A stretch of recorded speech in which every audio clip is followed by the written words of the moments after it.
I glance back long towards eternity. But that fitful clock that ticks and turns holds me here, my gut a rubber band as I cross this familiar threshold. There, the faded yellow curtains, the splintered paint, the walls that weep with summer condensation. It tears up with grit and slides down my mind, demanding notice. Here my soul's bitterest desolations haunted so many young years. They stir now, woken by this proximity, raising embered eyes and blowing smoke through pointed teeth. I almost feel 14 again. But then my eyes fall upon your figure, such sweetly rotten visage. Our eyes flick together, dark into dark, searching for release, for recognition, for corruption. But you are broken.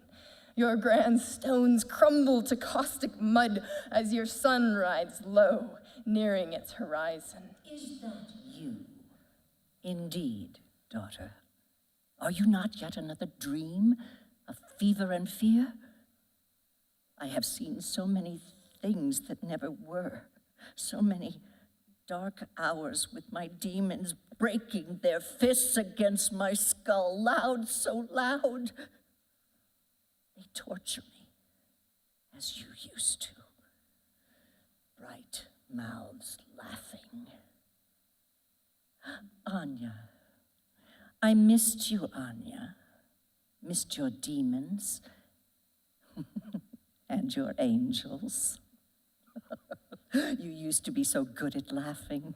Remember when I told you to stop drawing monsters on the wall? You just laughed, and then you screamed, and then you laughed again, and I smacked you, but you would not stop laughing for anything. Anger baked inside of me, like a burnt and blackened chocolate cake. I can no longer breathe without tasting the sulfurous bitter crust.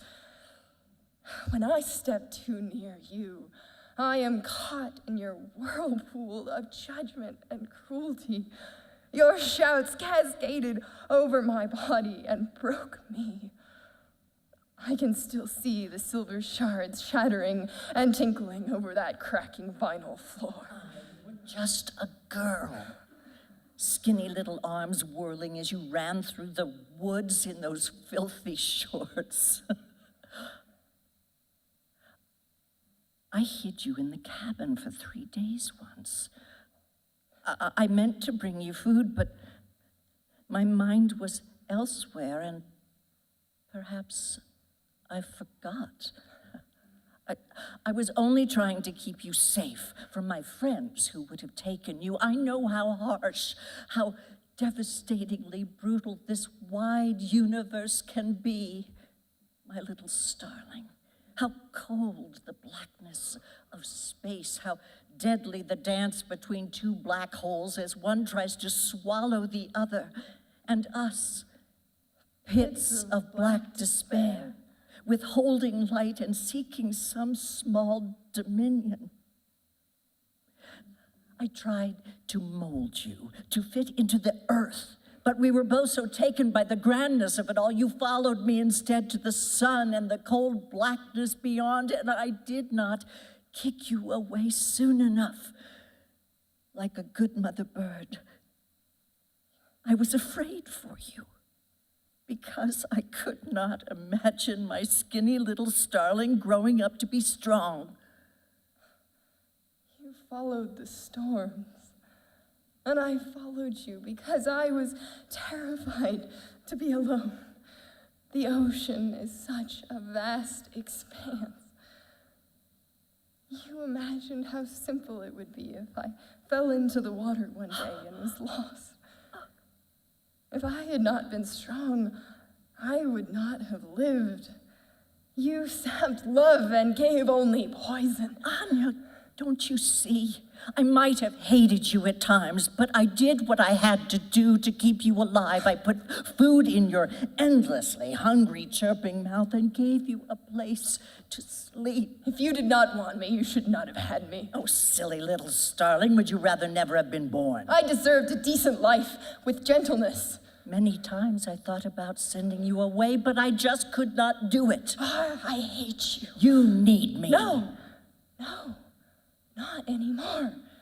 If you believe that, then you are still naive to the world. You expect so much and appreciate nothing. You give nothing to appreciate but sorrow and fear.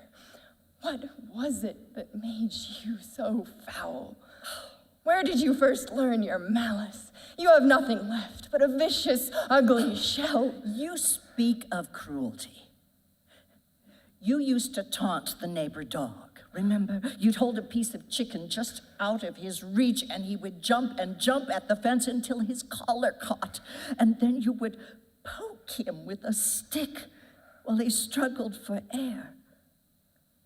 Until the last time, when he died. Did that make you feel big, Anya? Did it please you? You desired to be a moon goddess and to shape the tides, to fly through a supernova and come back whole, or perhaps never to come back, but just continue on forever into the blackness. Oh, would that you had. Why are you here, daughter?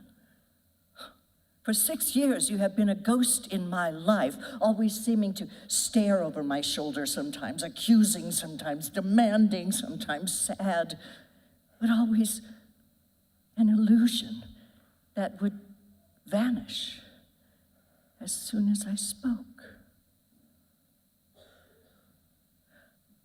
Are you here to hurt me now that I am weak and overshadowed by death?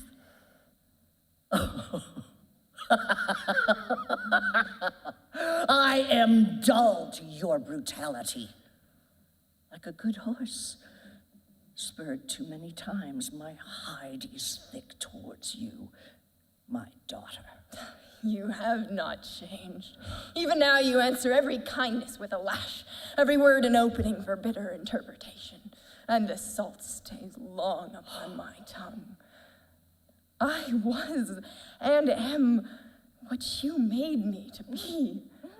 Your cruelty soaked into my veins. My soul grew twisted and malformed. I tried your tricks on others and found I liked them.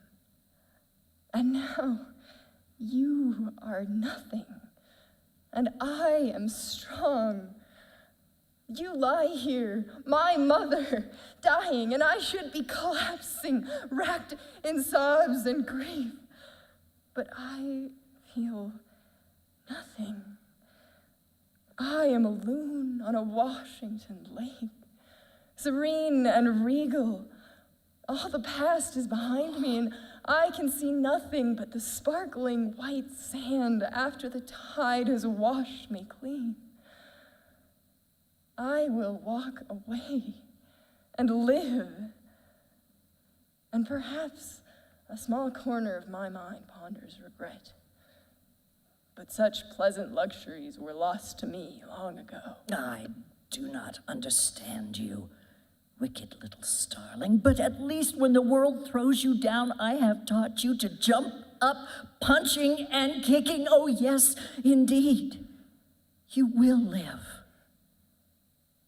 But you will always be a black hole, like me. For the apple falls so close to the tree. In space, when two black holes catch in a dance of their own gravity, they slowly circle, like wolves, sizing each other up. For a millennium. Ultimately, they can no longer endure, and one will consume the other. And in doing so, will grow larger and stronger. So, here at the end, we orbit too close. You traded your Starling's wings for gravity years ago. And so, here at the end,